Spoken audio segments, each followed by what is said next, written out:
Alright, so I'm back. So what we covered in the last section, the first section was major scales and how to do the proper fingering. Now I'm going to show you how to do a major chord. Alright, so remember how we made a major scale. Just like that. Okay, now, how a major chord is made is going to come from the first note, the third note, and the fifth note of the major scale. Alright, so in this case, it's C1, E3, and G5. And then you would, in your left hand, what the left hand does when your right hand plays a chord, it holds the root. And in this case, the root is the C. The root. C is your root. So now you just learned a chord. A C major chord, C, E, G. Now, 1, 3, 5, just like that. And usually you're going to use your thumb, your middle finger, and your pinky. It's going to vary depending on which chords you know, what major chord, what key you're in. But in this case, since we're in C, it's going to be the thumb, middle finger, and the pinky. All right.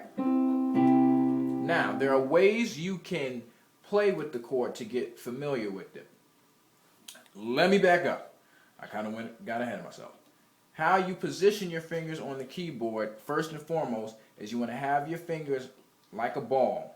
You want to have it like you're holding a ball, and you want to have your fingers rest on the keyboard, just like this. You want to have them rest, just like that.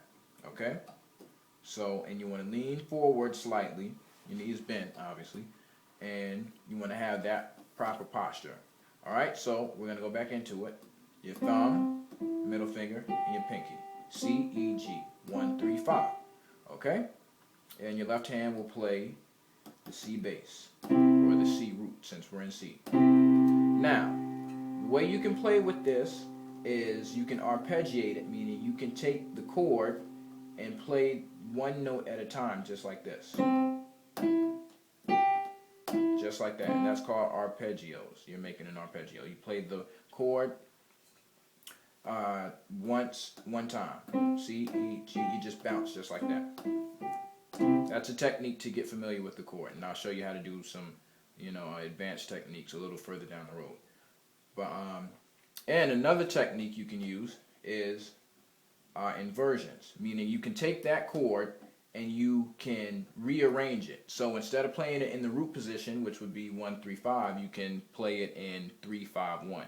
For example, 1, 3, 5. You can take that, rearrange it, and you can turn it into 3, 5, 1, just like that.